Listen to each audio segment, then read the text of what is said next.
From his desk, the executive froze as the woman he had abandoned pregnant 8 years earlier took the microphone, flanked by triplets with hair just like his. "I would like to thank my partner," she began, standing beside the gray-haired former boss, "for believing in me when others did not."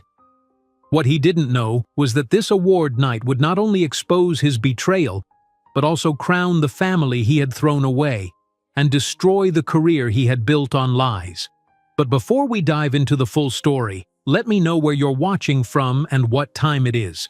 Now subscribe to the channel and let's get started. And the Breakthrough Innovation Award goes to Nexus Solutions. Jason Miller barely looked up from his phone. These smaller awards never interested him. They were just appetizers before the main event. As Senior Vice President of Product Development at Horizon Tech, his attention was on the messages from his girlfriend Jennifer about their weekend plans. "Honey, can we skip the dinner with your work friends on Saturday?" "I'm exhausted after this week," Jennifer texted. "Of course," Jason typed back. "I'll make reservations at that new Italian place instead. Just us." The applause around him grew louder, forcing Jason to glance toward the stage. His fingers froze over the phone screen. Walking confidently across the stage was a woman he hadn't seen in 8 years, Tanya Williams. Behind her was Robert Caldwell, Jason's former boss at Horizon. But what made Jason's heart nearly stop were the 3 children following them to the podium. 3 8-year-old mixed-race kids with curly hair exactly like his own. "Oh my God," he whispered. The host handed Tanya the Crystal Award. "Congratulations to Nexus Solutions for their groundbreaking adaptive learning platform. Tanya Williams and her team have revolutionized educational software with their innovative approach." Cameras flashed as Tanya stepped to the microphone. "Thank you. This award belongs to our entire team at Nexus, especially my partner Robert Caldwell, who believed in me when others did not." Jason sank lower in his seat. His mind raced back to that night 8 years ago in his office. Tanya standing before him, tears in her eyes. "I'm pregnant, Jason," she had said. He remembered the panic that flooded through him. Vice president by 35. That was his plan. A pregnant girlfriend from the development team wasn't part of it. "Are you sure it's mine?" he had asked, immediately regretting how the words sounded. The hurt in her eyes had been immediate. How can you even ask that? The next day, he'd blocked her number and told everyone at work that she was unstable, making things up. He never imagined she was carrying triplets, his children. On stage, one of the boys whispered something to Tanya, who smiled and leaned down to hear him better. The child had Jason's dimples, the same ones Jason had seen in family photos throughout his childhood. "We also want to thank our children Michael, Maya, and Marcus, who inspire our work every day," Tanya continued. "They're the reason we created software that adapts to different learning styles." Jason's phone buzzed again, but he couldn't look away from the stage. His perfectly constructed life was unraveling before his eyes. Martha Reynolds, Horizon's CEO, leaned over from the seat beside him. "Isn't that your former colleague? I didn't realize she had such successful projects in development." Jason nodded stiffly. "We worked together briefly." "Well, we should congratulate her after the ceremony. She's clearly doing impressive work," Martha said, then added with a warm smile. "By the way, the board meeting went well yesterday. Your name came up as my potential successor when I retire next year." Any other time, this news would have thrilled him. Now it felt like a cruel joke. "Thank you," he managed to say. "That's wonderful news." As Tanya and her family left the stage, Jason pulled out his phone with trembling hands. He texted his assistant, "Kevin, I'm not feeling well. Need to leave the ceremony early. Please make excuses for me." Kevin's response was immediate. "Of course, sir. Should I call a doctor?" "No, just need rest. Thanks." Jason waited until the next award presentation began, then slipped out of his row, keeping his head down. He moved quickly toward a service exit, avoiding the main lobby where attendees were mingling during the break. In his car, he sat with his hands gripping the steering wheel, unable to start the engine. They were his. There was no doubt. The curly hair, the dimples, the way the little girl tilted her head as she listened. Exactly like his sister used to do. 8 years. 3 children he never knew existed. 3 children he had abandoned before they were even born. His phone rang. Jennifer calling. He silenced it. Another call. Martha this time. Ignored. After 15 minutes, Jason finally started the car and drove to his downtown Chicago apartment.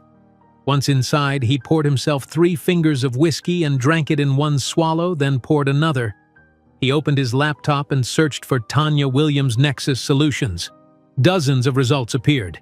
A business magazine profile from last year. Former Horizon Tech developer creates revolutionary software. A tech blog interview. Nexus Solutions founders on educational innovation. Photos of Tanya with Robert at industry events. Photos of the children at a science fair. Jason clicked through article after article, learning that after leaving Horizon, Tanya and Robert had founded Nexus Solutions, focusing on educational technology. Their flagship product, the one that just won the award, used artificial intelligence to adapt to individual learning styles. As he read the technical specifications, a cold feeling washed over him. The core algorithms seemed familiar, eerily similar to concepts Tanya had pitched to him years ago. Concepts he had dismissed as impractical in front of the development team, only to incorporate elements of them into his own presentations months after she left. He closed the laptop and leaned back on his couch, staring at the ceiling of his luxury apartment. The city lights sparkled through the floor-to-ceiling windows, windows that had once made him feel on top of the world. Now they just made him feel exposed.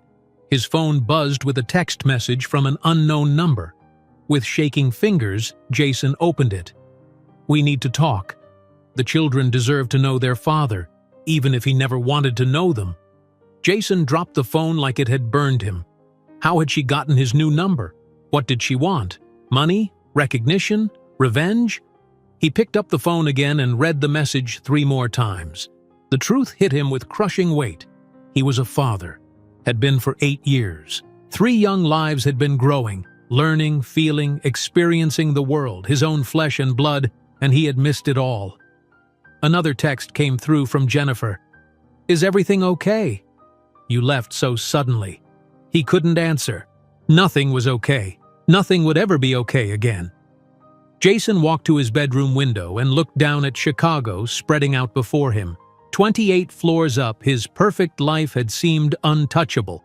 His career was soaring, senior vice president at 38, with promises of CEO on the horizon. Everyone respected him. Everyone wanted to be him. But now, staring at his reflection in the glass, superimposed over the city lights, he saw something different.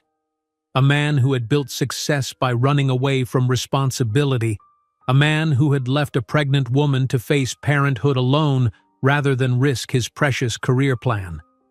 His phone buzzed again with another text from the unknown number, from Tanya. "I'm not looking to disrupt your life, Jason, but Michael has questions about family medical history. Maya wants to know where she got her artistic talent, and Marcus deserves to know why his biological father never wanted to meet him. One conversation. That's all I'm asking." Jason sank onto the edge of his bed, the phone clutched in his hand. The perfectly tailored suit he'd been so proud of earlier that evening now felt like a costume, a disguise that had allowed him to play the role of successful executive while ignoring the man underneath. He didn't respond to the text. He couldn't find any words that wouldn't sound hollow after 8 years of silence. Instead, he opened his laptop again and stared at a photo of Tanya and the 3 children at the awards ceremony, already posted on a tech news site. 3 young faces with his features looking back at him, not knowing that the stranger in the audience was the father who had chosen his career over them. Jason stared at his phone screen, reading Tanya's message again. His fingers hovered over the keyboard, but no response seemed adequate. How could he possibly explain 8 years of absence to 3 children who never knew him? Sleep never came that night. As morning light filtered through his bedroom windows, the harsh sound of his phone ringing startled him. "Hello? Jason, it's Kevin. Have you seen the Chicago Tribune this morning?" His assistant's voice was unusually tense. "No. Why?" "You need to. Now. I'm sending you the link." Jason's phone buzzed with a notification. He opened it and felt his stomach drop. The Tribune's front-page headline read, "Tech Executive Confronts Past as Former Colleague Reveals Hidden Children." "How did they—" Jason began. "It's everywhere," Kevin interrupted. "All the major news sites, social media. Martha's called an emergency board meeting at 9. You have 45 minutes. Jason rushed to shower and dress. As he knotted his tie with shaking hands, his phone exploded with notifications. 17 missed calls from Jennifer, 5 from his parents in Boston, dozens of text messages, emails flooding his inbox. He ignored them all, grabbed his keys and headed for the door. When the elevator opened in his building's lobby, 2 reporters were waiting. "Mr. Miller, can you comment on the reports about your children with Tanya Williams? Is it true you abandoned Ms. Williams when she was pregnant?" Jason pushed past them without answering and hurried to his car. During the drive to Horizon headquarters, talk radio buzzed with the story. Today's hot topic: corporate responsibility versus personal responsibility. Tech executive Jason Miller is facing serious questions after it was revealed he abandoned his pregnant girlfriend 8 years ago, who later gave birth to triplets. Jason turned off the radio, his knuckles white against the steering wheel. At Horizon's sleek glass building, he entered through the parking garage to avoid the reporters gathered at the main entrance. As he walked through the hallways, conversations stopped. Employees looked away or stared openly. Martha was waiting in the boardroom with 6 board members and the company's lead counsel, David Chen. "Jason," Martha said, her voice crisp, "sit down." "Martha, I can explain." "Can you?" One of the board members, Eleanor Hayes, interrupted. "Because we'd all love to hear how our senior vice president of product development managed to hide 3 children for 8 years. Jason took his seat at the large oak table. "The situation is complicated. Tanya and I barely dated. She's exaggerating our connection." David Chen slid a tablet across the table. "Then perhaps you can explain these emails." On the screen was an email exchange from 8 years ago, from Tanya Williams at horizon-tech.com to Jason Miller at horizon-tech.com. Subject: "We need to talk about the pregnancy. Jason, you've been avoiding me for 3 days. This isn't something that will go away. Please, we need to discuss options. I'm not asking for anything except a conversation." From Jason Miller at horizon-tech.com to Tanya Williams at horizon-tech.com. Subject: We need to talk about the pregnancy. I'm not ready for this. We made a mistake. Do whatever you think is best, but don't contact me again about it. Jason's throat went dry. "Where did you get these?" "Robert Caldwell sent them this morning," Martha said, tapping a button on the conference phone. "Robert, are you there?" "I'm here." Robert's voice filled the room. "You had no right to share private emails," Jason said. "And you had no right to tell HR that Tanya was emotionally unstable," Robert replied. "I kept copies of everything after you tried to damage her reputation. The emails, the HR complaint you filed, your request to have her removed from your team." "Who?" The board members exchanged uncomfortable glances. "This isn't just about your personal life," Martha said. "It's about integrity. You lied to us, Jason. You lied to your colleagues. And now it's affecting Horizon's reputation." "The stock dropped 7 points this morning," Eleanor added. "Investors are concerned." "What do you want me to do?" Jason asked. "For now, nothing public," Martha said.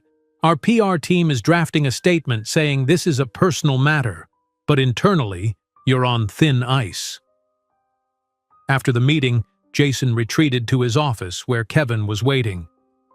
"Jennifer called 6 more times," Kevin said. "And your parents, too." "Thanks," Jason mumbled. "Can you hold all calls for—" "No, I can't," Kevin's loyalty was evident in his frustrated tone. "You need to deal with this. Start with Jennifer. She deserves that much." Jason nodded, then called Jennifer. It went to voicemail. He texted instead, "Can we talk tonight? I'll explain everything." Her reply came seconds later. "I'll be there at 7 to get my things." Next, he called his parents. His mother answered on the first ring. "Jason Andrew Miller, how could you?" His mother's voice cracked with emotion. "We have grandchildren we've never met." 8-year-old grandchildren. "Mom, Your father and I saw the news this morning. Mrs. Feinstein from next door called to ask if we knew. Everyone knows, Jason." In the background, he heard his father's voice. "Ask him why he kept this from us." "I was scared," Jason admitted. "I wasn't ready to be a father. By the time I realized what I'd done, it seemed too late." "It's never too late to be a parent," his mother said softly. "Those children need to know where they come from." After promising to call them the next day with updates, Jason hung up. He spent the afternoon watching social media explode with opinions about him. The hashtag #TechDadDrama was trending. At 7 o'clock, his apartment doorbell rang. Jennifer stood there, her eyes red.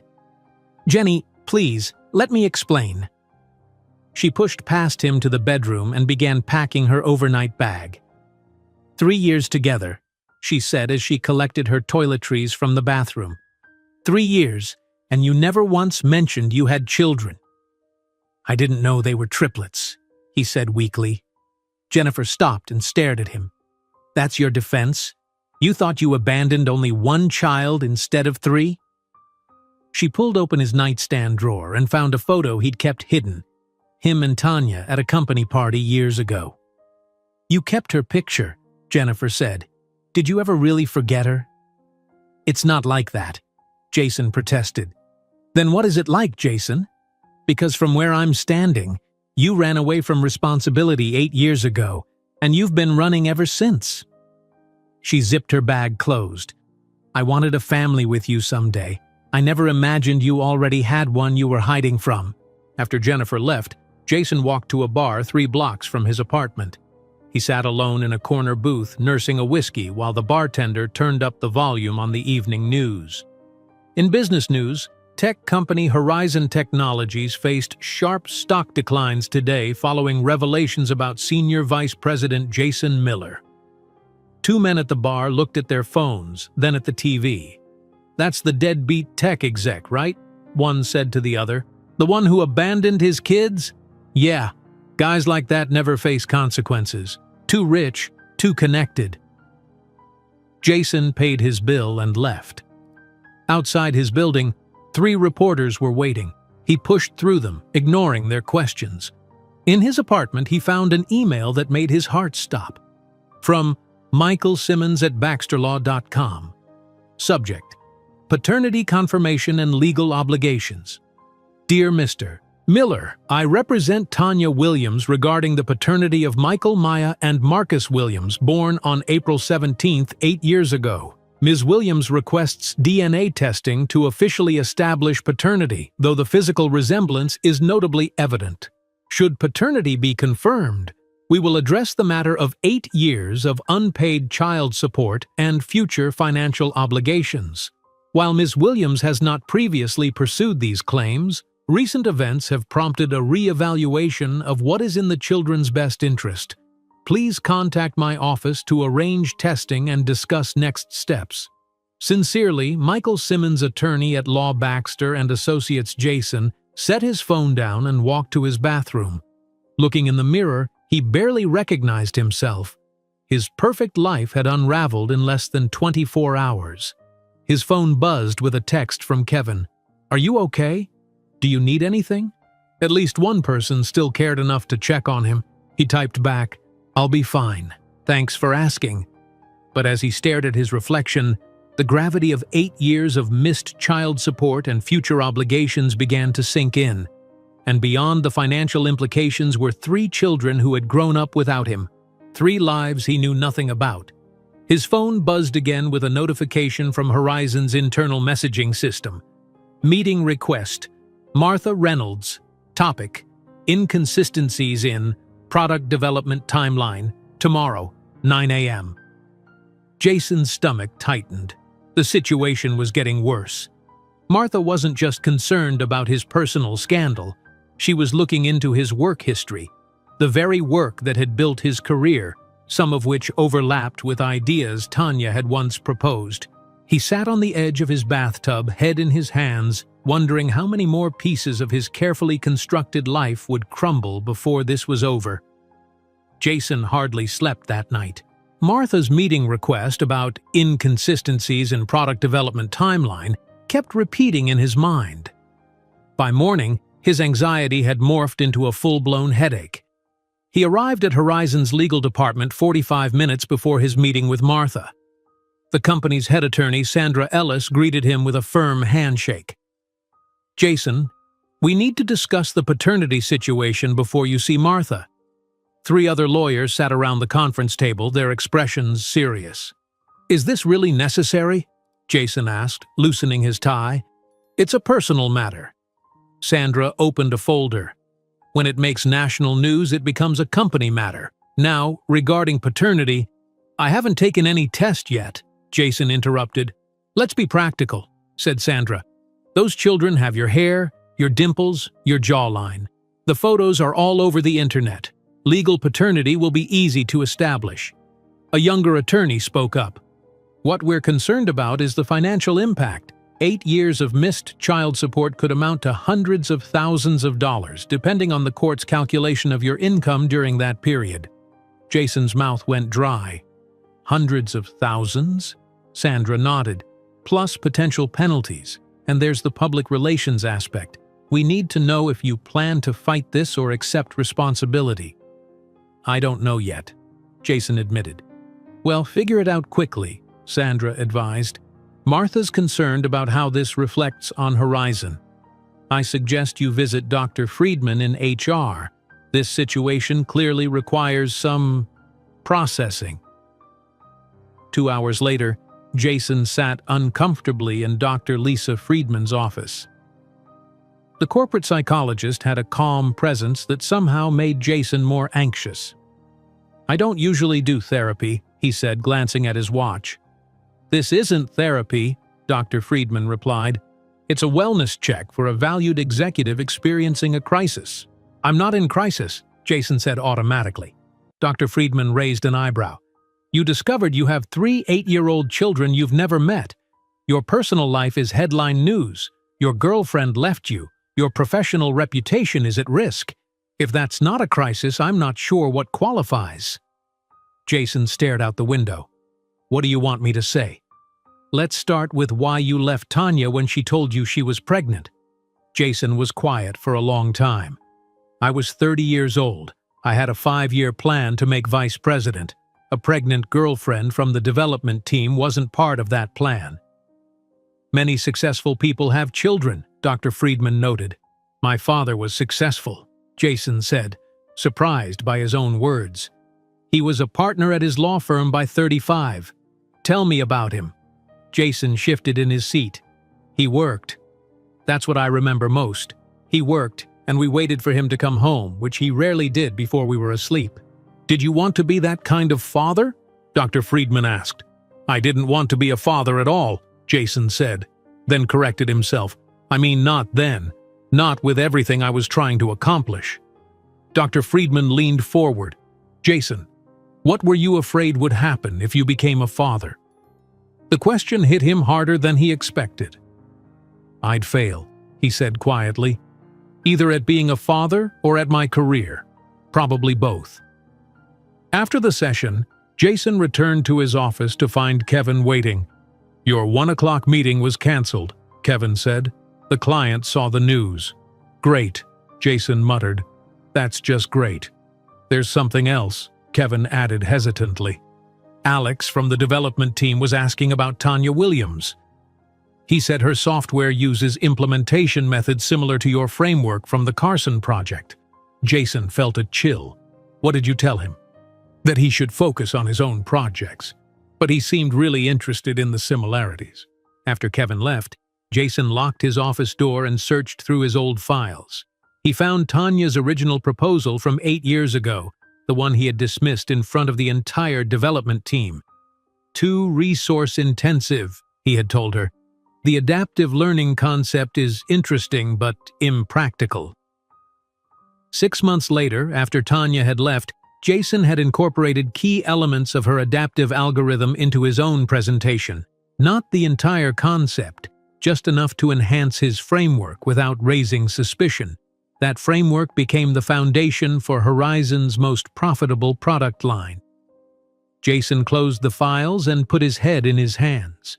If anyone looked closely at the development timeline, they would find inconsistencies, ideas that appeared too suddenly, concepts that were initially rejected, then mysteriously resurrected.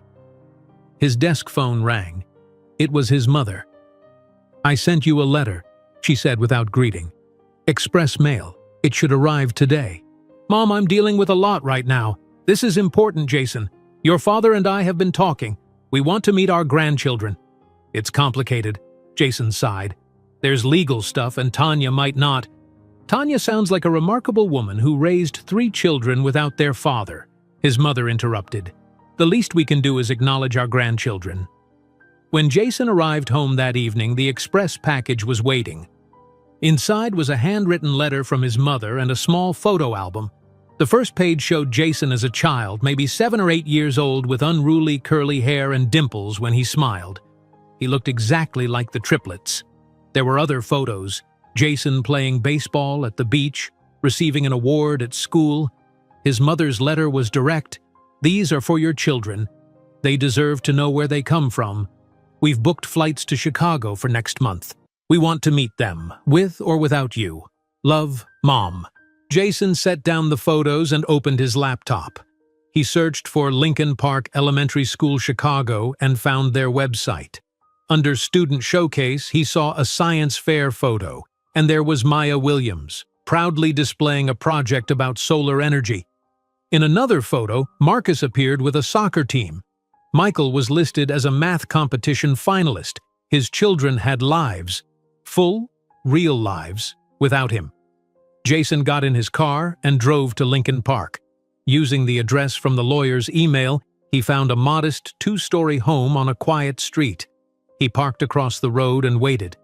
At 7:30, lights glowed warmly in the front room. Through the window, Jason could see Robert helping the children with what looked like a science project on the dining table. Tanya moved in and out of view, bringing snacks, checking their work. They looked like a family, a real family. As Jason watched, one of the children, Michael, he thought, said something that made everyone laugh. Robert ruffled the boy's hair affectionately. Suddenly, Tanya appeared at the window, looking directly at Jason's car. Their eyes met briefly before Jason started the engine and drove away, his heart pounding. Back home, he opened his email and found the message from Tanya's lawyer still waiting for a response. After several attempts, he wrote, "I agree to the DNA test, though we both know what the results will show. I would like to request a monitored meeting with the children if Tanya is willing. They deserve answers only I can provide." His finger hovered over the send button for nearly a minute before he finally pressed it. Then he reached for his phone as it rang. Martha Reynolds' name appeared on the screen. "Jason," she said when he answered, "we need to talk immediately about some inconsistencies we've found in the development timeline of our flagship product. The board has questions about the origin of certain key algorithms." Jason's stomach dropped. The professional foundation he had built was starting to crack, just as his personal life had shattered. "I'll come in first thing tomorrow," he replied, his voice surprisingly steady despite the panic rising inside him. "No," Martha said firmly. "This can't wait. I'm still at the office. Come now." Jason grabbed his keys, knowing that tonight could determine not just his future at Horizon, but his entire career in the tech industry. The drive to Horizon's headquarters took 20 minutes, each passing moment increasing Jason's anxiety. The building was nearly empty at this late hour, with only security guards and a few dedicated employees still present. Martha's corner office glowed at the end of the executive hallway. She was standing at her window when Jason entered, the Chicago skyline twinkling behind her. Her expression was unreadable. "Sit down, Jason." He took a seat across from her desk. "You said there were questions about the development timeline." Martha placed a folder between them. "The board has been reviewing our flagship product's history. There are gaps in the documentation." "What kind of gaps?" "The kind that make people wonder where certain innovations really came from." Martha tapped the folder. "We need to ensure everything is properly attributed." The careful way she said "properly attributed" made Jason's skin prickle. "Is this because of the situation with Tanya?" Martha's eyes narrowed slightly. "This is about protecting Horizon. Your personal drama has simply drawn attention to areas we might otherwise have overlooked." She slid the folder toward him. "Review these documents. Prepare explanations for any creative leaps in your development process. The board meets again in 2 days." Jason left with the folder tucked under his arm, his mind racing. In his car, he found 3 new messages on his phone. One was from Tanya's lawyer. The DNA results had arrived. The next morning, Jason sat alone in his car in Horizon's parking garage, staring at the email. The results showed a 99.8% probability that he was the biological father of Michael, Maya, and Marcus Williams. He wasn't surprised, but seeing the scientific confirmation hit him with unexpected force. Attached to the email were 3 files labeled Child Profiles, with a note, "Ms. Williams thought you might want to know something about your children." Jason opened the first file. Michael Williams, age 8. Top student in mathematics at Lincoln Park Elementary. Serious and analytical. Prefers chess and puzzles to sports. Asks many questions. Favorite subject? Science. Allergic to peanuts. A photo showed a boy with thoughtful eyes and Jason's curly hair concentrating on a chessboard. Maya Williams, age 8. Artistic and creative. Loves drawing and painting. Won school art contest 3 years in a row. Quiet but observant. Favorite color? Blue. Wants to be an architect. Her photo showed a girl with a shy smile, holding up a detailed drawing of a building. Marcus Williams, age 8. Energetic and social. Plays soccer and basketball, makes friends easily. Natural leader. Struggles with reading but works hard. Dreams of playing professional soccer. In his photo, Marcus grinned widely, a soccer ball tucked under his arm, his dimples, Jason's dimples, on full display. Jason stared at each photo for a long time. These weren't just names or abstract concepts anymore. They were real children with personalities, dreams, and struggles. His children. His phone rang, interrupting his thoughts. It was Kevin. "Mr. Miller, you need to come up right away. The investors from SunTrust Capital are on a video call asking questions about our technology patents." Jason hurried to the conference room, where several executives were already gathered around a screen showing 4 serious-faced investors. "Mr. Miller," said one, "we're concerned about reports that elements of Horizon's flagship product may have originated from concepts developed by Nexus Solutions." "That's completely unfounded," Jason said automatically. "Then how do you explain the similarities between your adaptive algorithm and the one that just won Nexus the Innovation Award?" Jason forced a confident smile. "Great minds often develop similar solutions to the same problems. There's no patent infringement here." The call ended with the investors clearly unsatisfied. As the room emptied, Jason noticed Horizon's stock ticker on a wall screen, down 12 points since the opening bell. Later that afternoon, Kevin appeared at Jason's office door, his expression troubled. "What is it?" Jason asked. "I thought you should know," Kevin said quietly, stepping inside and closing the door. "Robert Caldwell was here yesterday. He had a private meeting with 3 board members." "How do you know this?" "Sarah from the front desk told me. He was here for over 2 hours." Jason's stomach tightened. "Did she say what the meeting was about?" Kevin shook his head. "But I overheard Martha on the phone afterward saying something about documentation of prior development." That evening, Jason found Robert waiting beside his car in the parking garage. "We need to talk," Robert said. "About what?" How you're trying to destroy my career?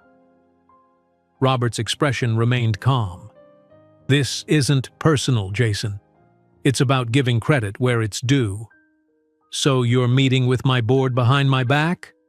I gave them what they asked for. Documentation showing when certain concepts were first developed, and by whom.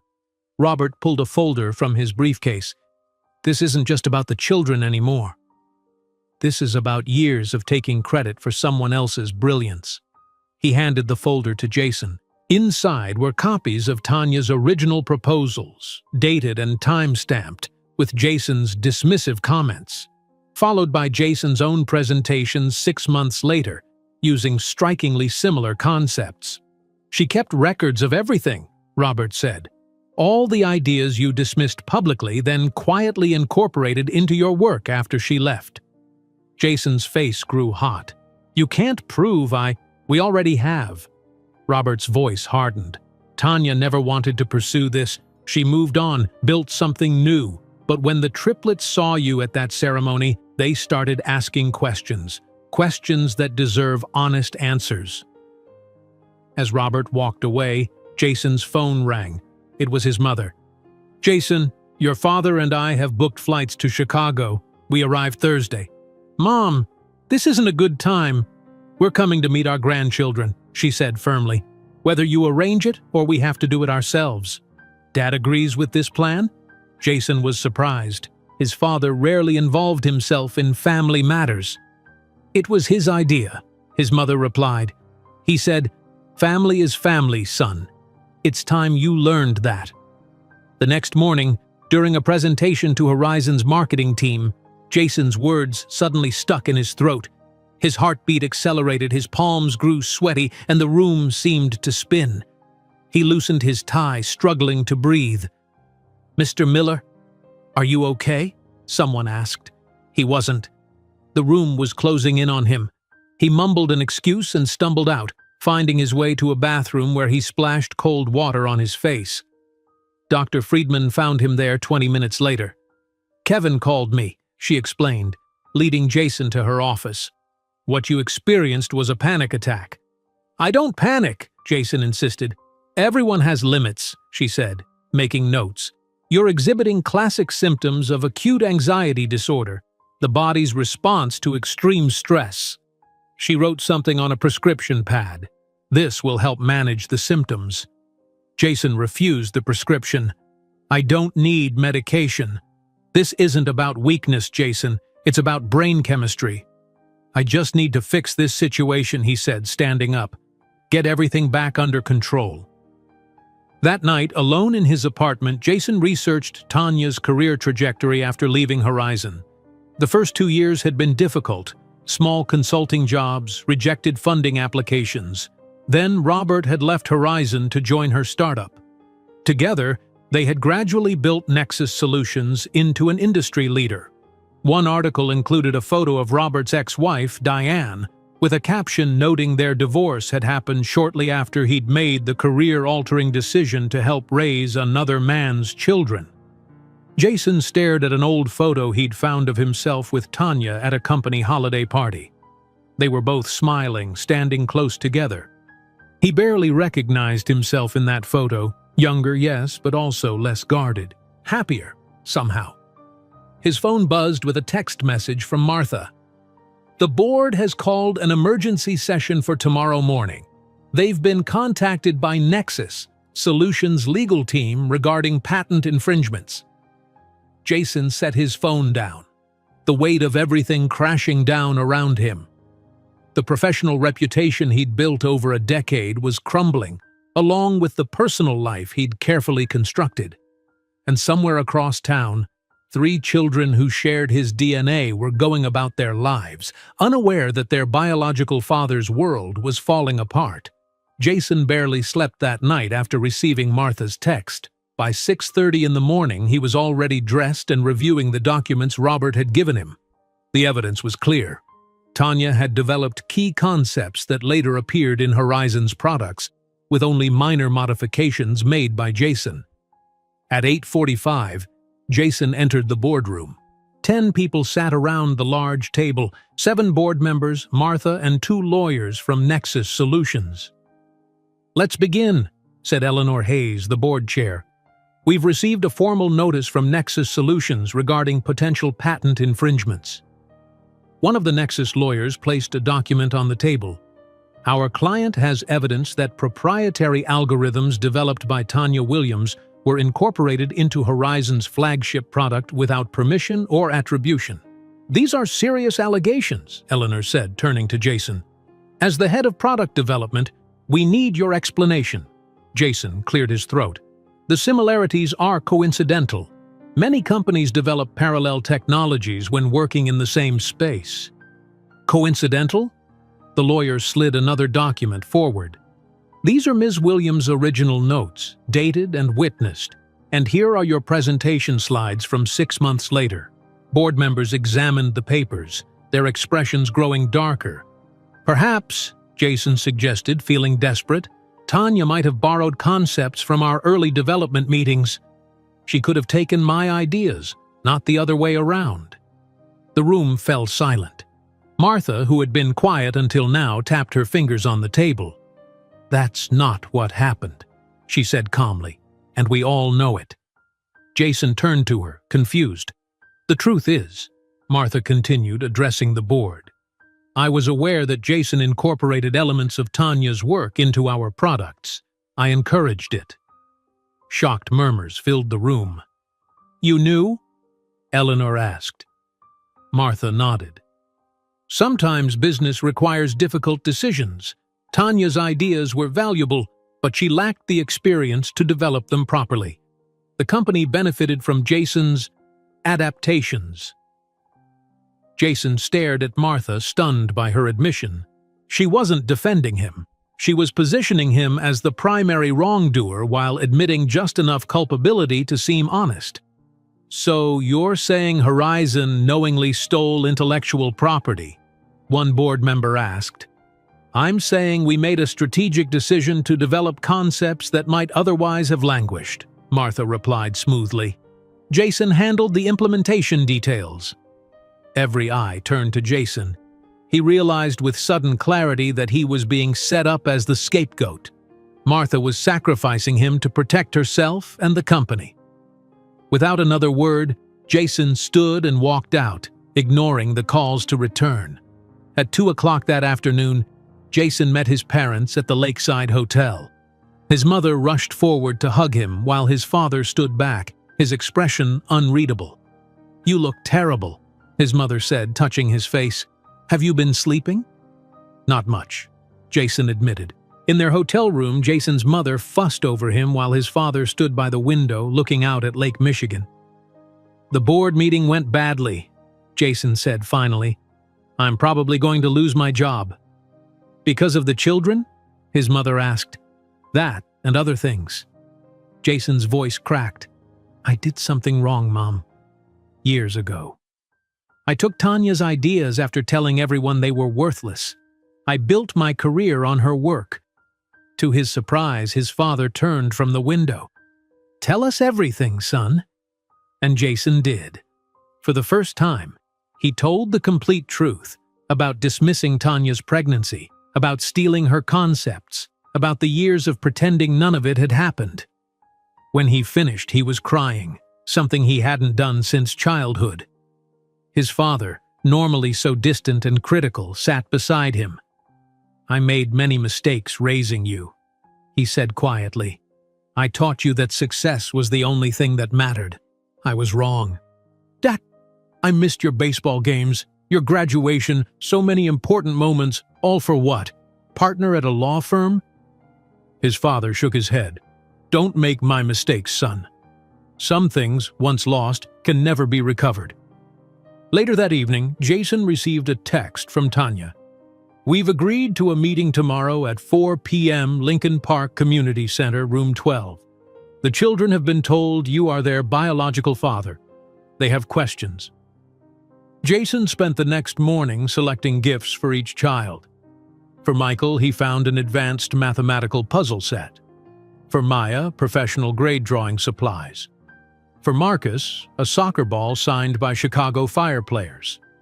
He arrived at the community center 30 minutes early, nervously arranging the gifts on a table. At exactly 4 o'clock, the door opened. Tanya entered first, followed by Robert. Behind them came 3 children, all partially hiding behind the adults. "Hello, Jason," Tanya said formally, "These are Michael, Maya, and Marcus." The children stared at him with varying expressions. Michael looked analytical, Maya seemed curious, and Marcus appeared defensive. "Hi," Jason said, his voice unsteady. I'm very happy to meet you." An uncomfortable silence followed until Michael stepped forward. "Why didn't you want us?" he asked directly. Jason felt the question like a physical blow. I was scared," he admitted, "and selfish. I made a terrible mistake." "Did you know there were 3 of us?" Michael continued. "No," Jason said. "I didn't know until I saw you at the awards ceremony." Maya hadn't spoken, but she moved forward and handed Jason a folded paper. He opened it to find a drawing of a man who looked remarkably like him, standing alone.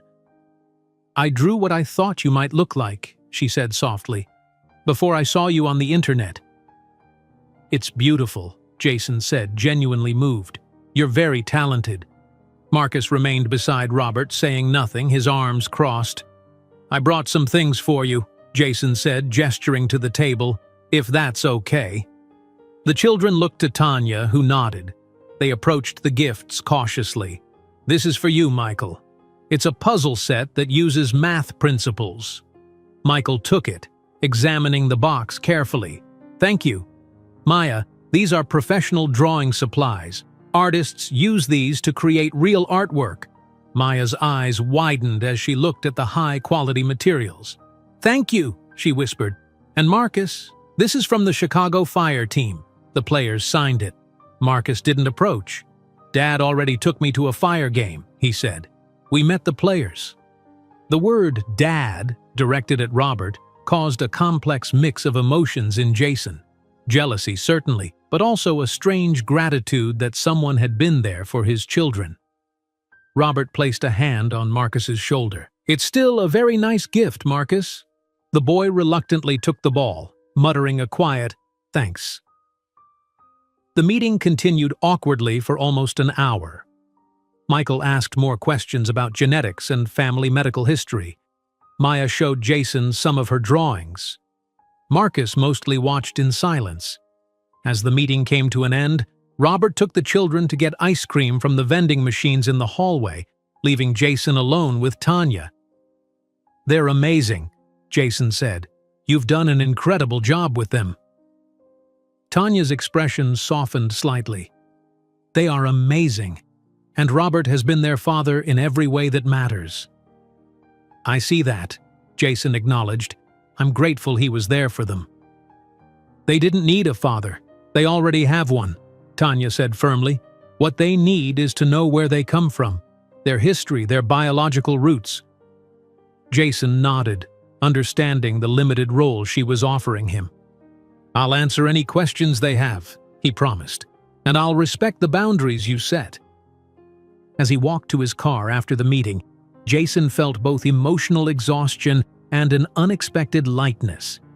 For the first time in years, he had faced the truth instead of running from it. His phone buzzed with Martha's name on the screen.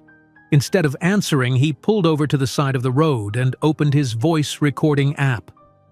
"This is my full confession regarding the intellectual property theft at Horizon Technologies," he began, his voice steady and clear. "I, Jason Miller, knowingly appropriated concepts developed by Tanya Williams after publicly dismissing them." He continued speaking for nearly 20 minutes, detailing everything, including Martha's knowledge and encouragement of his actions. When he finished, Jason stared at the recorded file for a long moment before emailing it to himself, creating a record that couldn't be easily erased. Whatever happened next, he was done with deception. The cost had already been too high. 3 months had passed since the day Jason recorded his confession. What had begun as a private admission had evolved into the centerpiece of his upcoming press conference, a conference originally planned as his quiet resignation from Horizon. Jason stood in front of his bedroom mirror, adjusting his tie. On his bed lay a printed statement carefully crafted by Horizon's public relations team.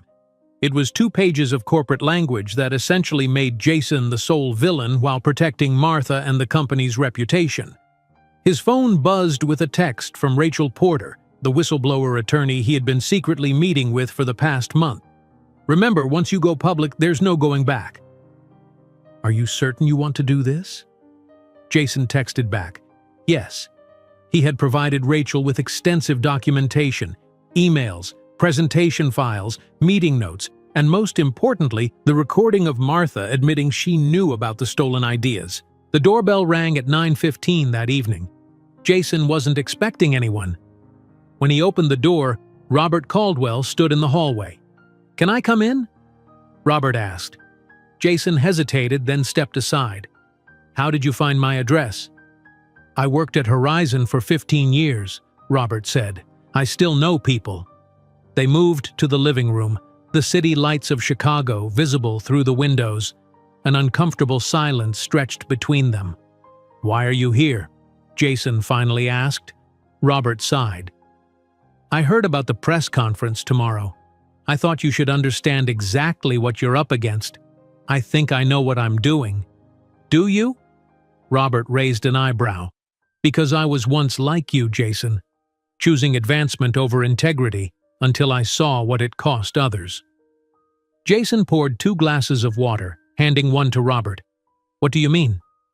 20 years ago, I took credit for a colleague's work. Not just once, repeatedly. I built my early career on other people's ideas." Robert took a sip of water. "Then I watched that colleague get fired while I got promoted." "What happened?" "He killed himself 3 months later."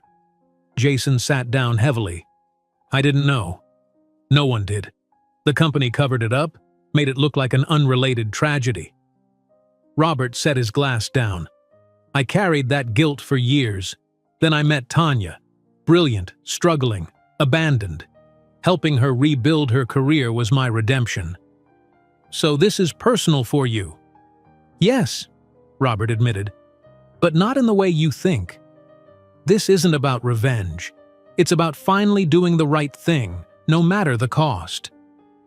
Robert pulled out his phone, showing Jason photos of the triplets as babies, as toddlers, learning to walk, starting school. "You missed all of this," he said. "Not just because you weren't there, but because you chose not to be. Don't miss the chance to finally make the right choice now."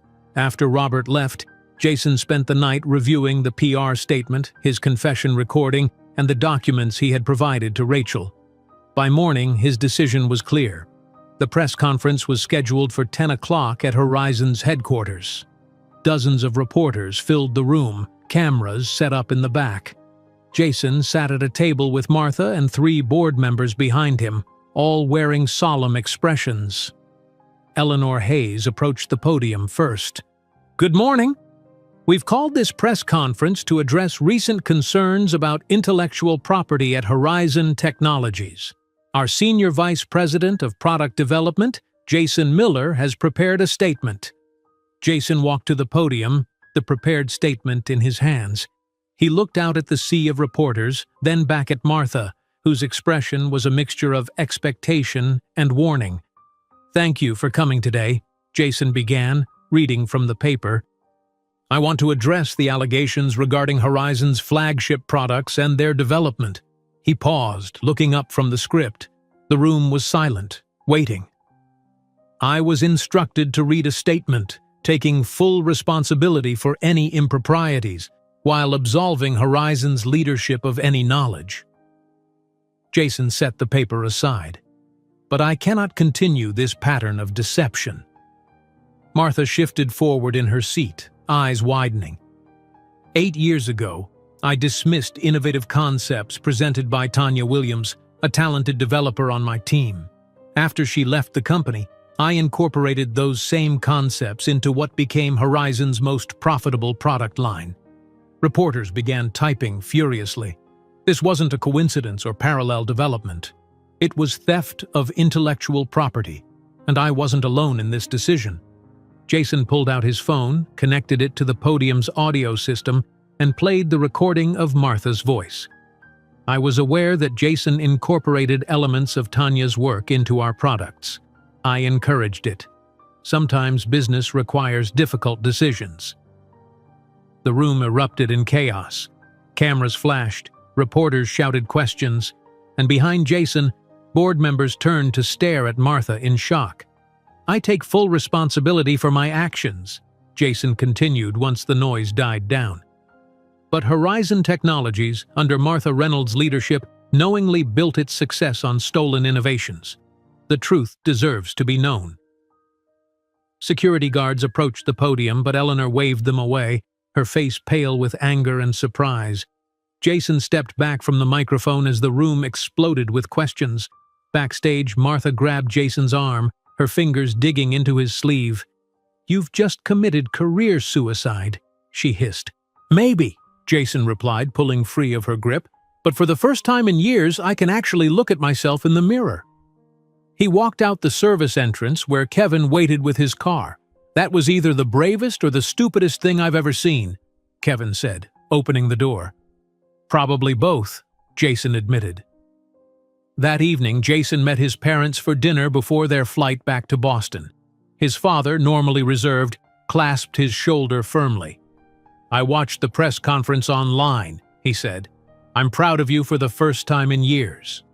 "Even though I'll probably get sued by Horizon?" Jason asked. "Especially because of that," his father replied. "You finally stood up for something more important than success." After his parents left for the airport, Jason returned home to find 3 email notifications, one from Horizon's legal department terminating his employment, one from their outside counsel announcing a personal lawsuit against him for breach of contract and defamation, and one from a financial advisor warning that his legal fees would likely consume his savings. His phone rang. It was Rachel Porter. "Well, you certainly didn't do this halfway," she said. "The SEC has opened an investigation into Horizon, and their stock dropped 26% by closing bell. What happens now?" "Now you become the star witness in a major corporate fraud case. It won't be easy, Jason. They'll attack your character, your motives, everything." After hanging up, Jason drafted a careful message to Tanya. "I wanted to let you know that I've publicly admitted to taking your ideas. It doesn't change the past, but I hope it provides some vindication. I would like to meet with the children again if possible. I'm ready to answer any questions they have about their biological heritage or our family medical history." He hit send, then sat in the quiet of his apartment. The career he had spent 15 years building was over. His reputation in the industry was destroyed. His financial future was uncertain at best. Yet strangely, he felt lighter than he had in years. His phone rang again, displaying an unlisted number. Jason answered hesitantly. "Hello?" A small, uncertain voice responded. "Is this Jason?" "This is Michael. I have some questions about our DNA." Jason sat up straighter, his heart pounding. "Michael?" "Yes, this is Jason. I'm happy you called." "I saw you on the news," the boy said. "Mom said you told the truth about taking her ideas."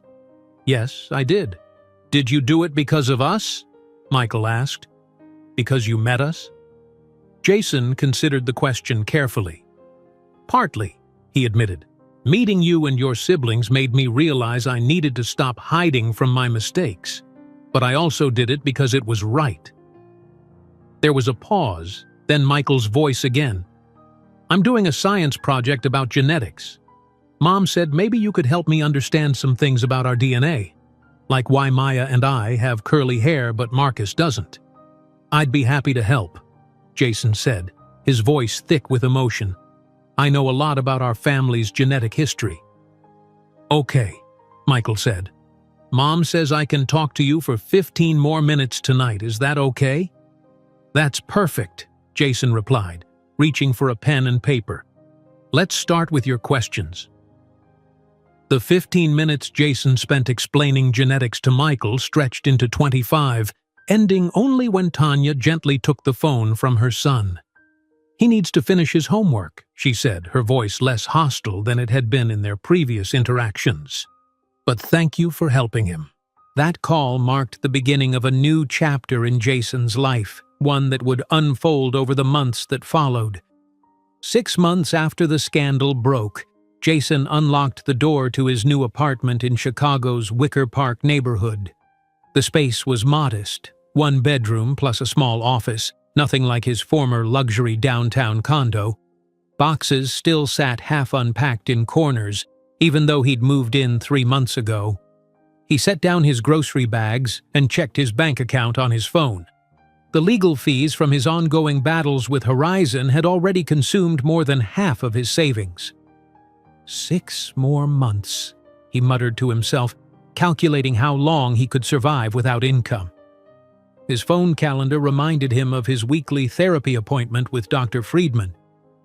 Though no longer employed by Horizon, Jason had continued seeing her privately. "How are the visits with the children going?" Dr. Friedman asked when they were settled in her office that afternoon. "Better," Jason replied. "Yesterday was our 4th visit. Michael shows me his science projects. Maya is starting to share her artwork." "And Marcus?" Jason sighed. "Still distant. He barely speaks to me." Dr. Friedman made a note. "That's normal. Children process these situations differently. What matters is consistency." "I'm trying," Jason said. "Twice a month, every month, no matter what." "And how are the SEC interviews going?" Jason ran a hand through his hair. 3 interviews last week. They're building a strong case against Martha and the board." "How does that make you feel?" "Conflicted," Jason admitted. "I worked with these people for years, but what we did was wrong." After the session, Jason headed to the Chicago Museum of Science and Industry. Today was his 5th official visit with the Triplets. Tanya had suggested the museum when she learned about Michael's questions about genetics. Jason arrived early, buying tickets and waiting nervously in the main hall. At exactly 2 o'clock, Tanya arrived with the children. Robert wasn't with them this time. "Sorry we're late," Tanya said. "Traffic on Lakeshore Drive was terrible." "You're exactly on time," Jason replied, handing out the tickets. Michael immediately asked, "Can we see the genetics exhibit first?" As they walked through the museum, Jason noticed how differently each child approached the experience. Michael read every information panel carefully. Maya was drawn to the visual displays and interactive art installations.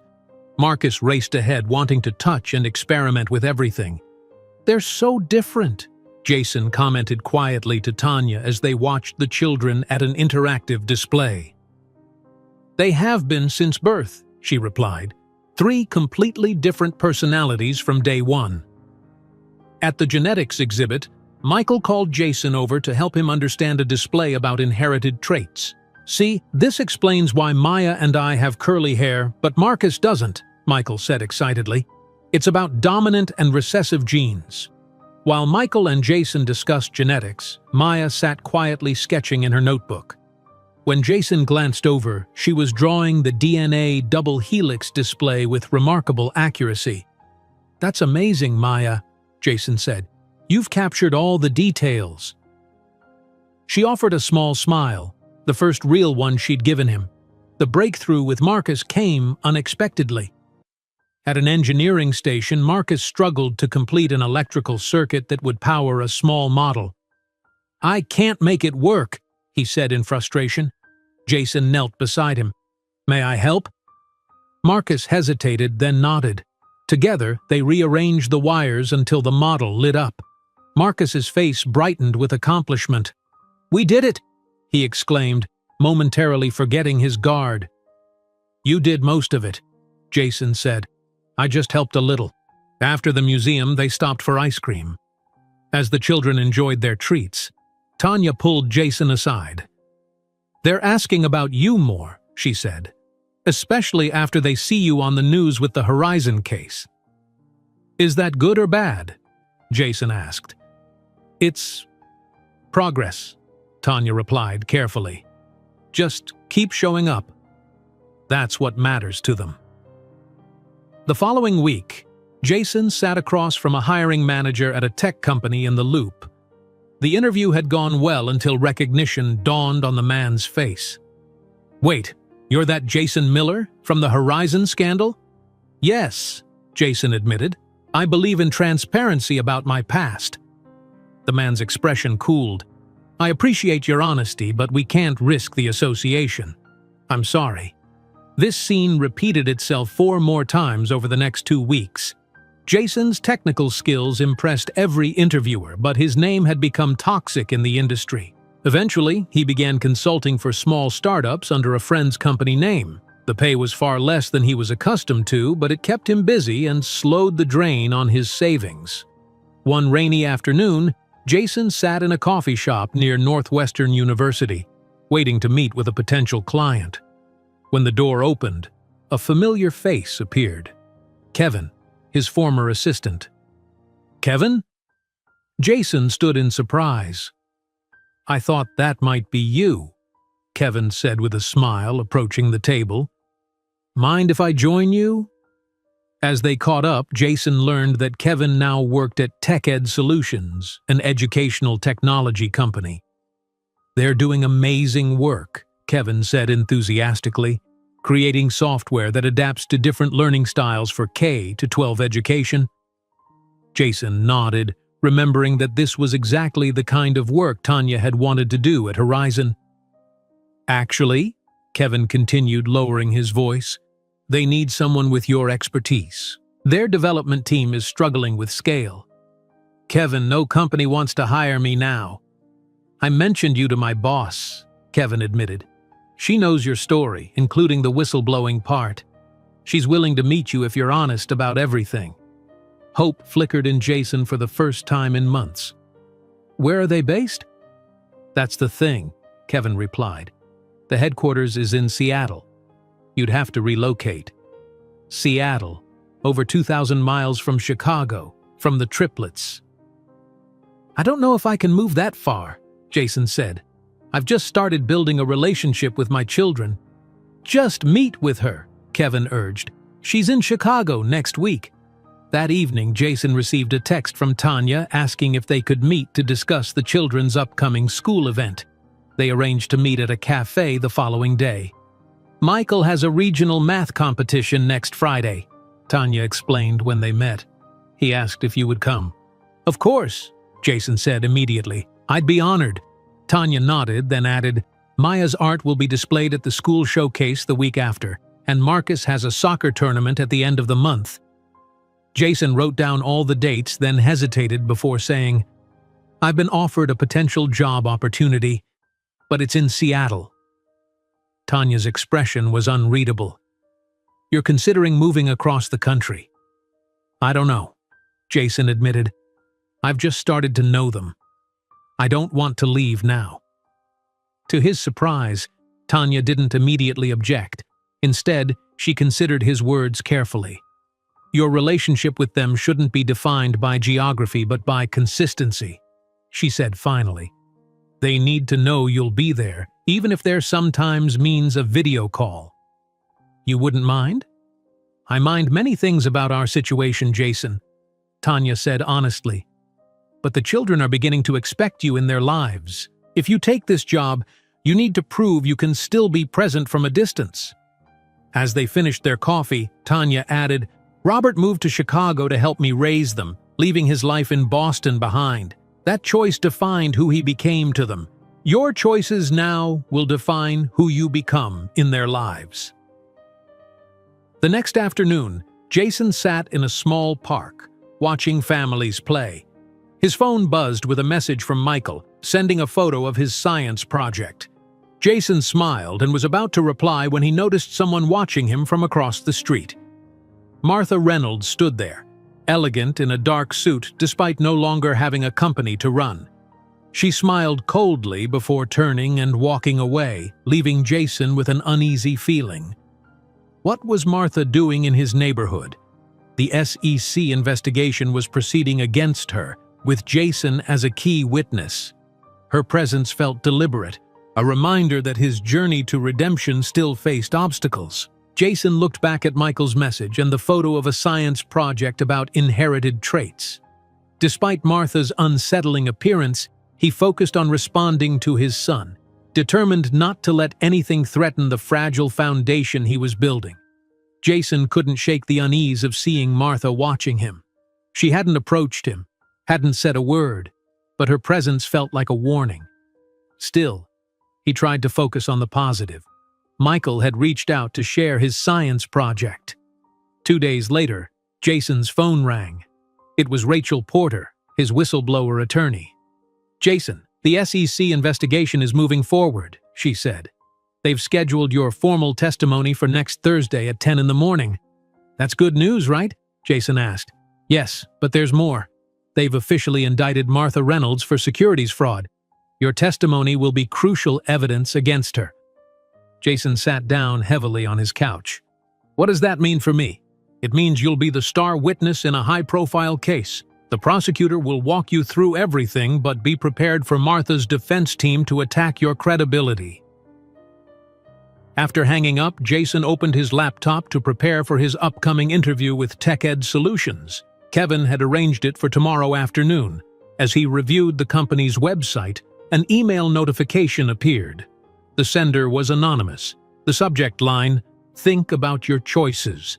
Jason clicked it open and felt his blood run cold. The email contained photos of Michael, Maya, and Marcus walking into their school. Another showed them at soccer practice. The message was simple.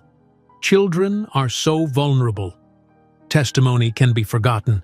Family should come first. His hands shaking, Jason immediately called Rachel.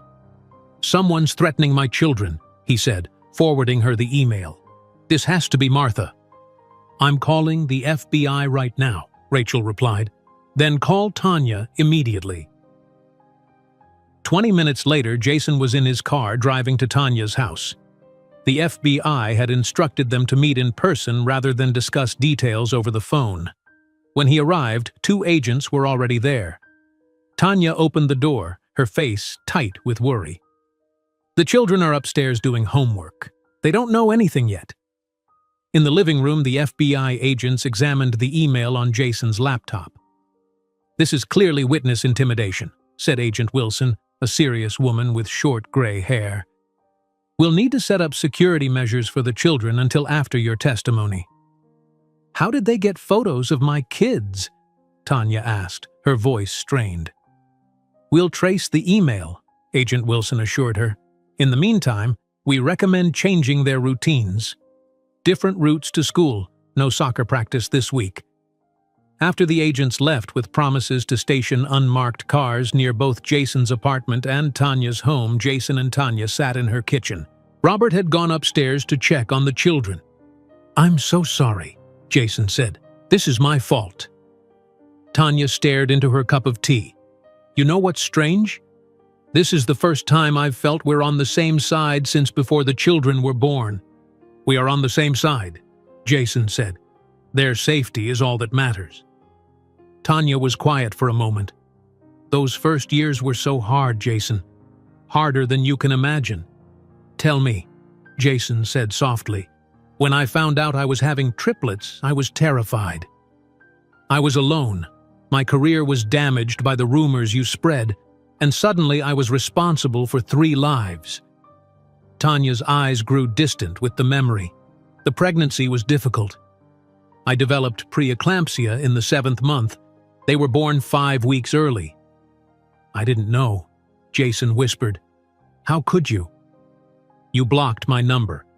There was no anger in her voice now, just fact. "Robert was the only one from Horizon who visited me in the hospital. He sat with me through those terrifying days in the NICU when we weren't sure if Maya would survive her lung issues." "Maya had lung problems?" Jason felt a new wave of shame.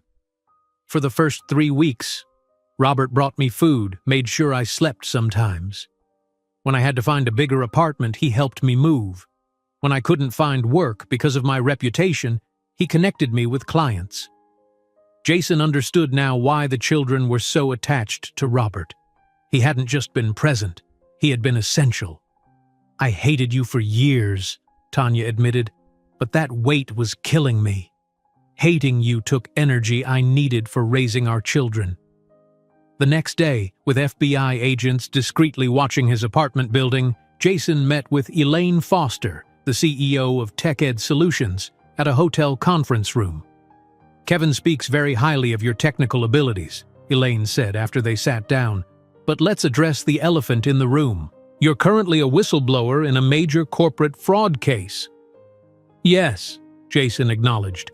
"I helped cover up intellectual property theft at Horizon, then ultimately exposed it."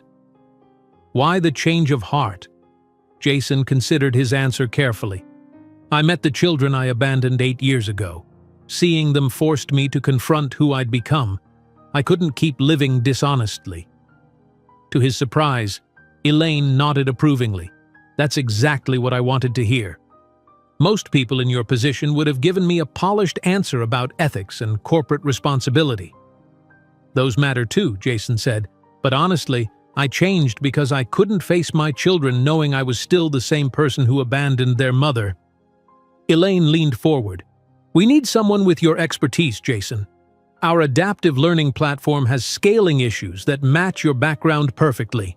"I'm interested," Jason replied, "but I should mention that I'm dealing with some security concerns right now. Also, I've just started building relationships with my children here in Chicago." "The position would be based in Seattle," Elaine said, "but we could arrange for you to work remotely part of each month. And there's one more condition." "What's that?" "Community service. 20 hours monthly, mentoring young programmers from underserved communities. Consider it part of your redemption story." Jason smiled genuinely. "I'd do that even without it being required." The morning of Jason's testimony arrived.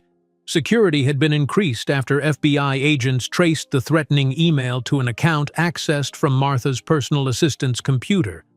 Both the assistant and Martha denied involvement, but the judge ordered additional protection for Jason and the triplets.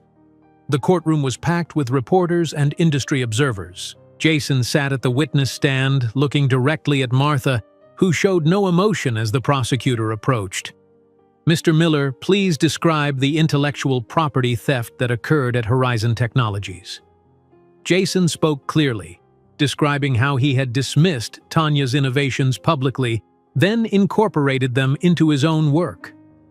He explained Martha's knowledge and encouragement of the theft, referencing emails and the recorded admission.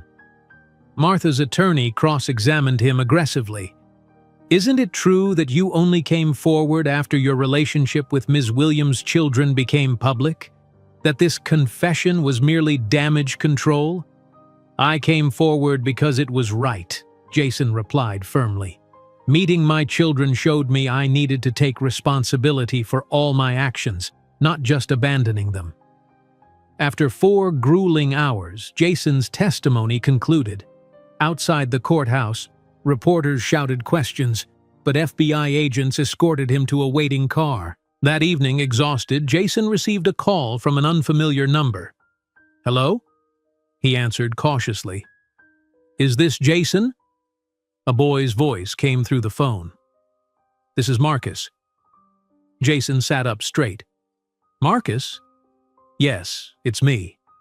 Mom said it was okay to call you." The boy sounded uncertain. "I saw you on TV, they were talking about the scary court stuff." "Yes, I had to answer questions in court today." There was a pause.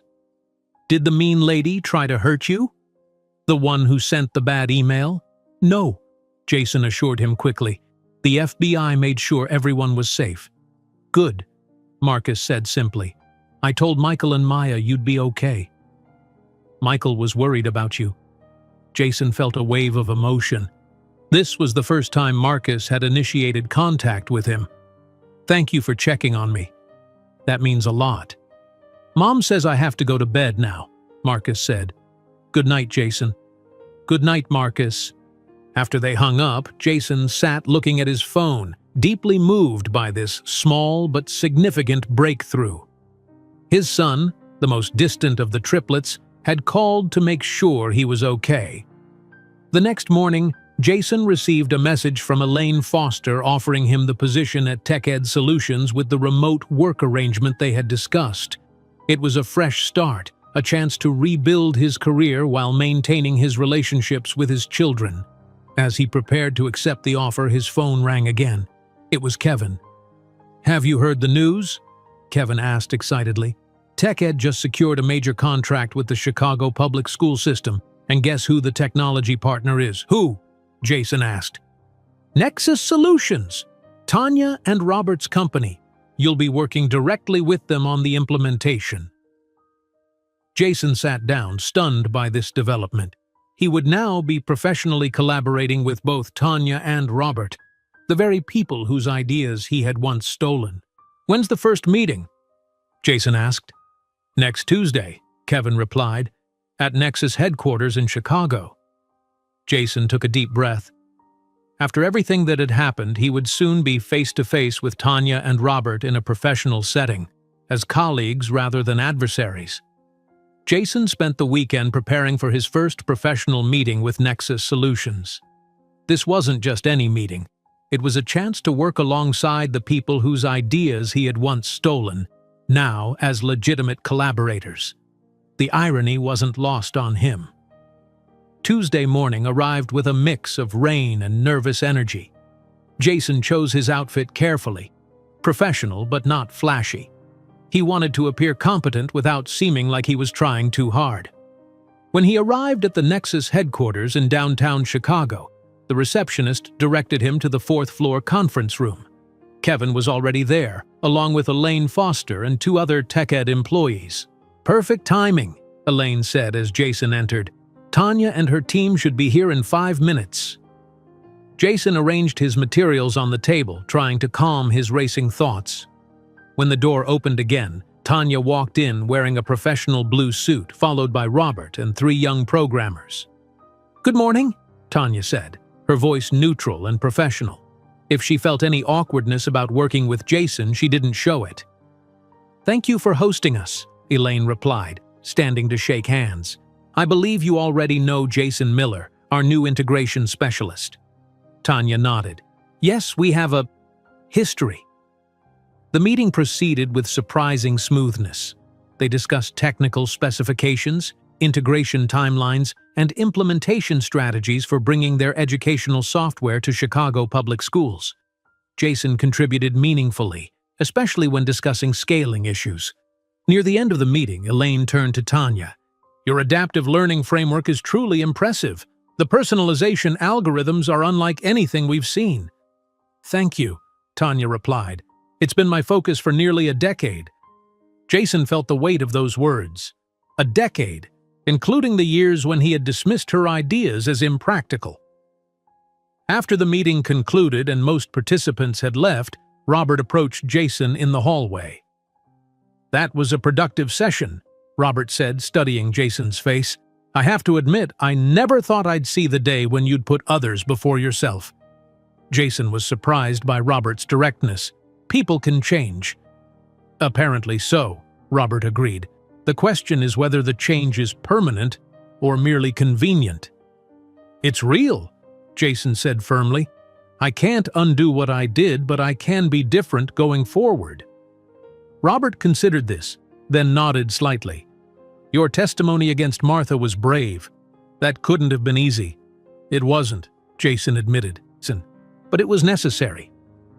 "Well," Robert said as they reached the elevator, "welcome to the project. Just remember, this time we'll all be watching whose ideas go where." The following weekend marked a significant milestone. Jason had been invited to Michael's regional math competition. He arrived at the middle school auditorium 20 minutes early, scanning the crowd for familiar faces. He spotted Tanya and Robert sitting near the front with Maya and Marcus beside them. Jason approached hesitantly.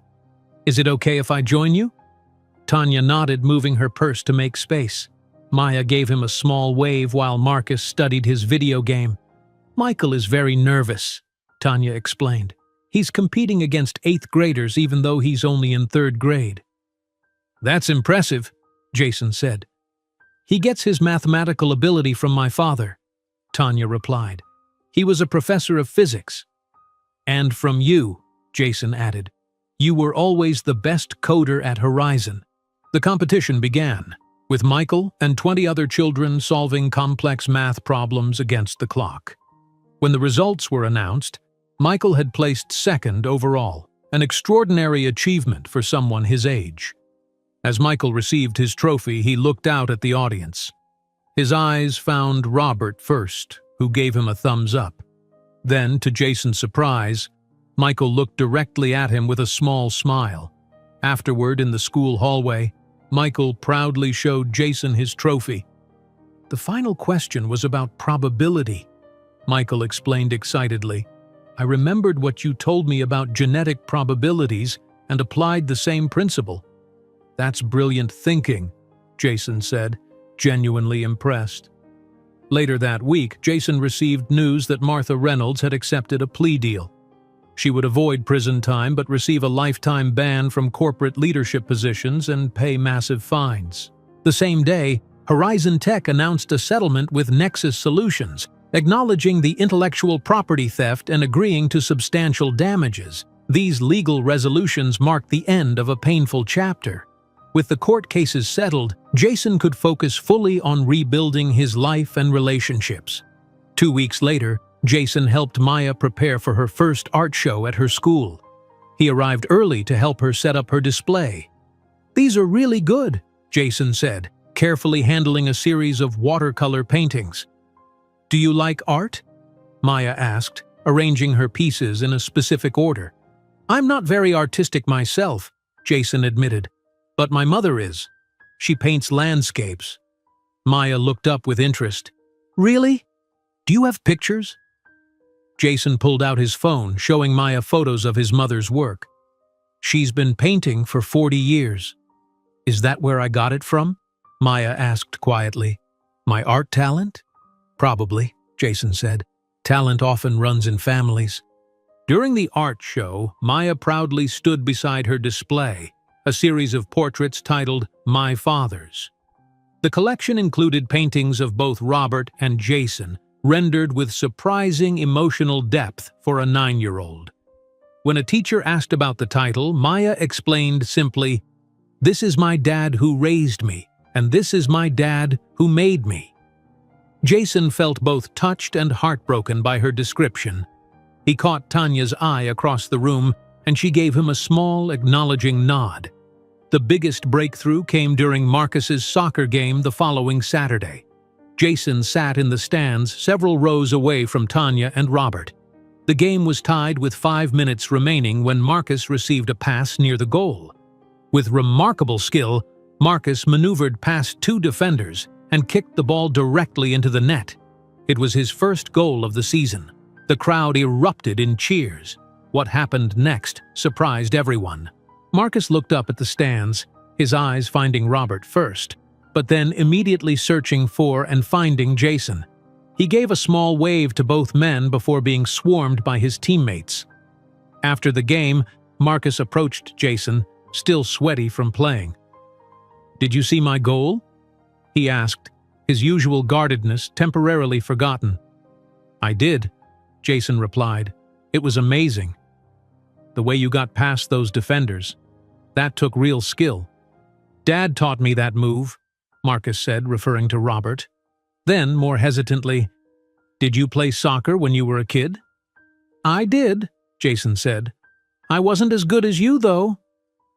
"Our team needs a second coach for practices," Marcus said, scuffing his shoe in the dirt. "The main coach is asking parents to help. Maybe you could come sometimes?" Jason glanced at Tanya, who stood nearby. She gave a slight nod. "I'd be honored," Jason told Marcus. "Just let me know when." A few days later, Jason was working from home when his phone rang with an unfamiliar number. When he answered, he heard a voice he hadn't heard in nearly a year. "Jason? It's Jennifer." He sat up straight, surprised.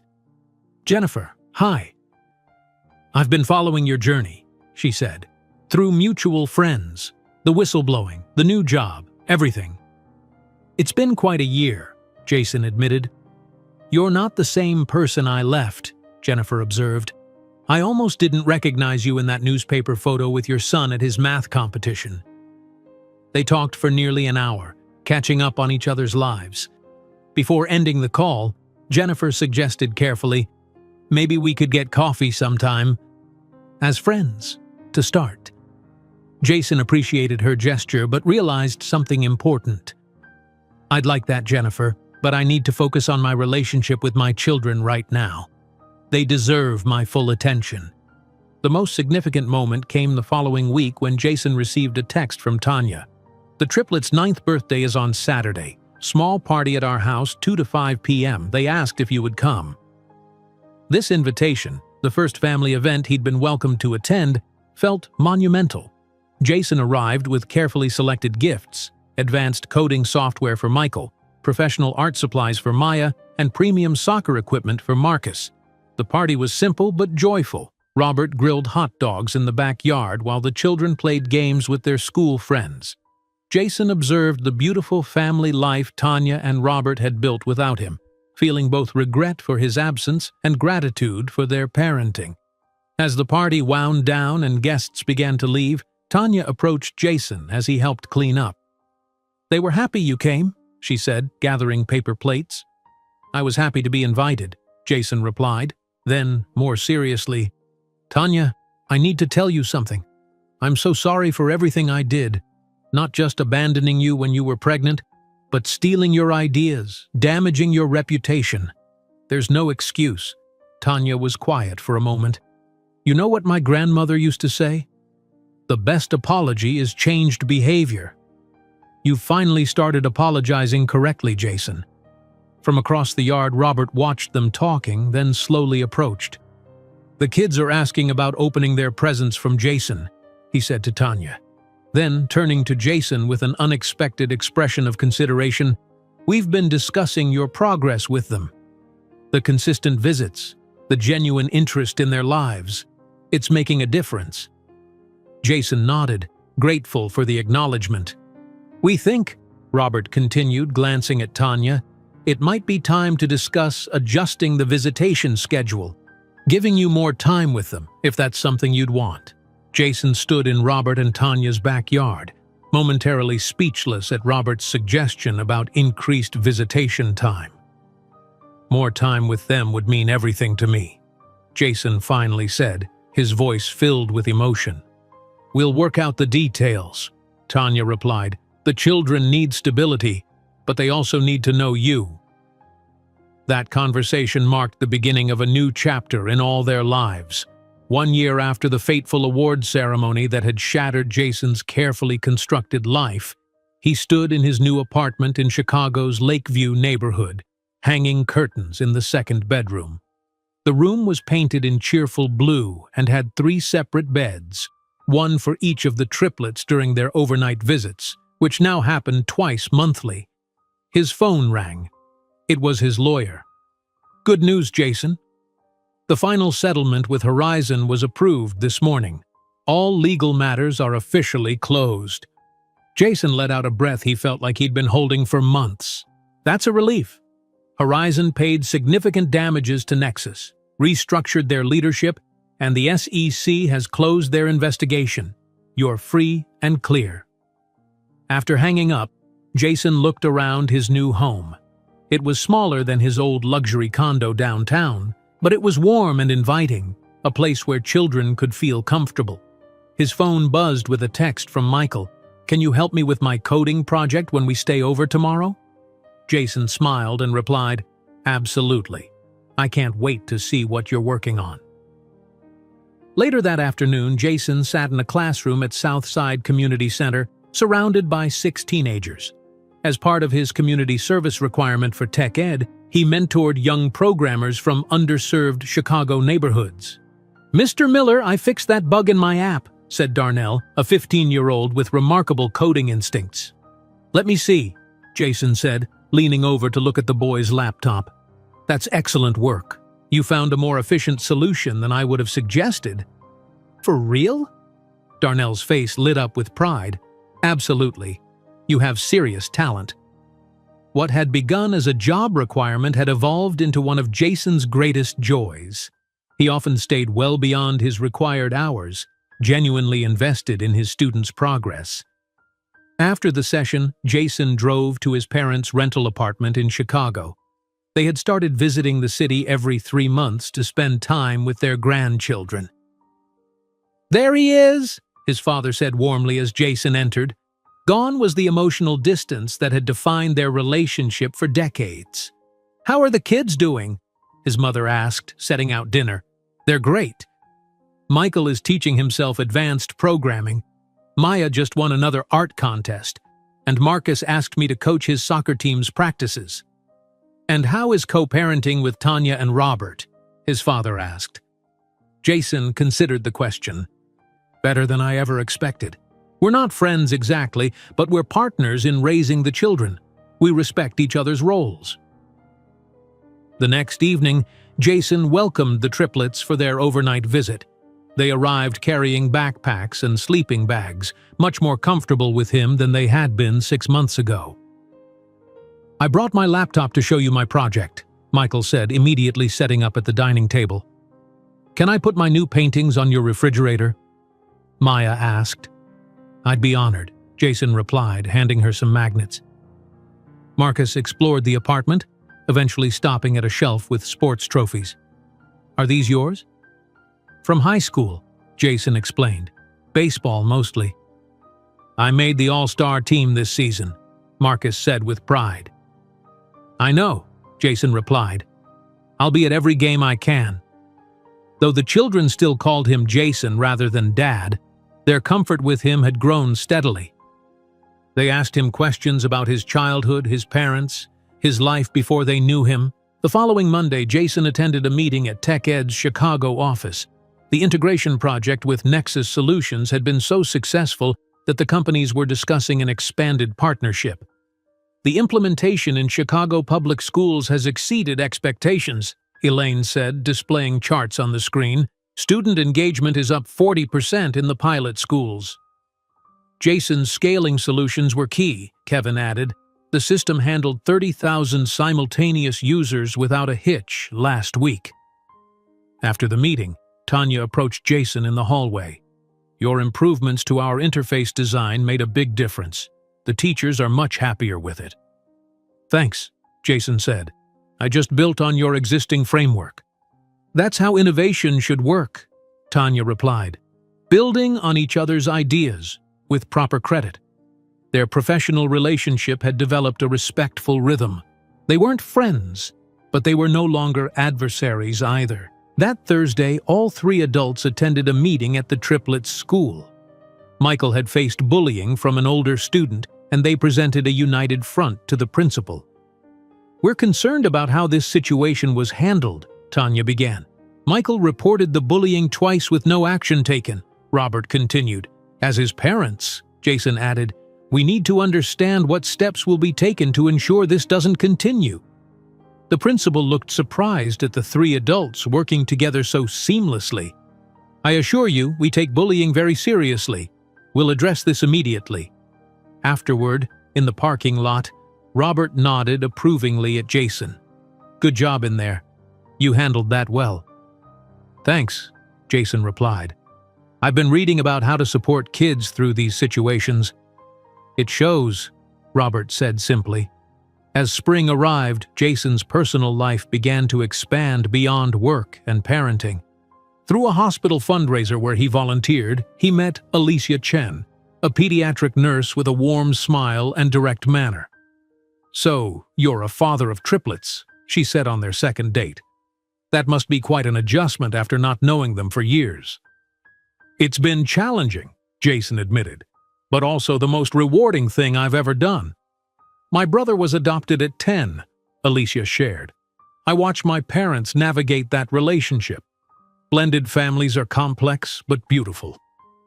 Their relationship progressed slowly, with Jason careful to maintain boundaries. Alicia understood the complexity of his situation and didn't push for more than he could give. When Jason finally introduced her to the children during an ice cream outing, they were cautiously accepting. "Are you Dad's girlfriend?" Marcus asked directly. We're friends getting to know each other, Alicia replied honestly. Maya studied her carefully. Do you like art? I love art, Alicia said. I paint in my free time. I want to see your paintings sometime, Maya decided, apparently approving. As May approached, the Triplets' school announced their spring play, a musical production of The Wizard of Oz. All three children had parts: Michael as the Tin Man, Maya designing backgrounds, and Marcus as a munchkin.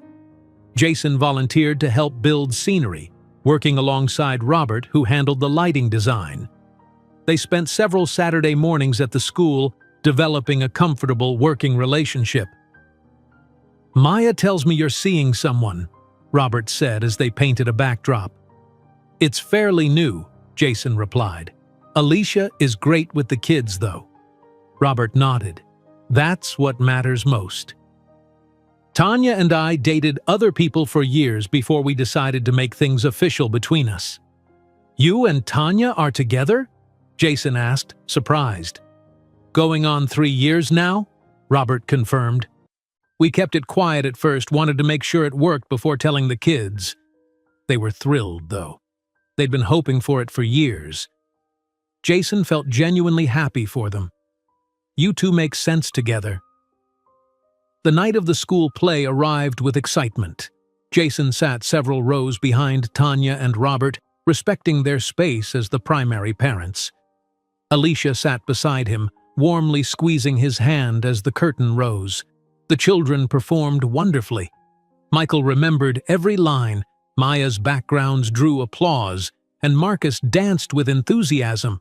Jason watched with pride, occasionally catching glimpses of Tanya and Robert's equally proud expressions. When the performance ended, the audience applauded loudly. The children ran down from the stage, still in costume. They headed straight for Robert first, giving him enormous hugs. Dad, did you see when I fixed the hat that fell off? Michael asked excitedly. You were all amazing, Robert said, embracing them. Then, to Jason's delight, all three children walked over to him, offering smaller but genuine smiles. Did you like the play, Jason? Maya asked. You were all incredible, he replied. I'm so proud of you. As the families prepared to leave, Tanya approached Jason. She didn't offer words of forgiveness. Those weren't necessary anymore. Instead, she acknowledged the journey they'd all taken. You know, she said quietly, a year ago, I couldn't have imagined us all here like this. Neither could I, Jason admitted. The children need all of us, she said, in different ways, but all important. As Tanya returned to Robert and the children, Jason stood with Alicia, watching his children leave with their primary family. There was no sharp pain of loss anymore, just a quiet satisfaction that he had earned his place in their lives. They're wonderful kids, Alicia said. They are, Jason agreed. And they have wonderful parents in Tanya and Robert. They have you too, Alicia reminded him. Jason nodded, understanding his place in their world now. He wasn't their primary father. That role belonged to Robert, who had earned it through years of dedicated parenting. But Jason had become someone important to them too, a biological father who had learned at last to put their needs before his own. As he walked to his car, Jason reflected on the journey of the past year. He had lost his career, his reputation, and his wealth. But he had gained something far more valuable, the opportunity to know his children and to become a person worthy of their respect. The next morning, his phone rang with a call from Marcus. Jason? Can you help coach my soccer practice today? Dad has a work meeting. I'll be there, Jason promised, knowing that these simple moments, being someone his children could count on, were the most important parts of the new life he was building. If you enjoyed today's video, I'm sure you'll love the next one. Don't waste time. Just click on the screen.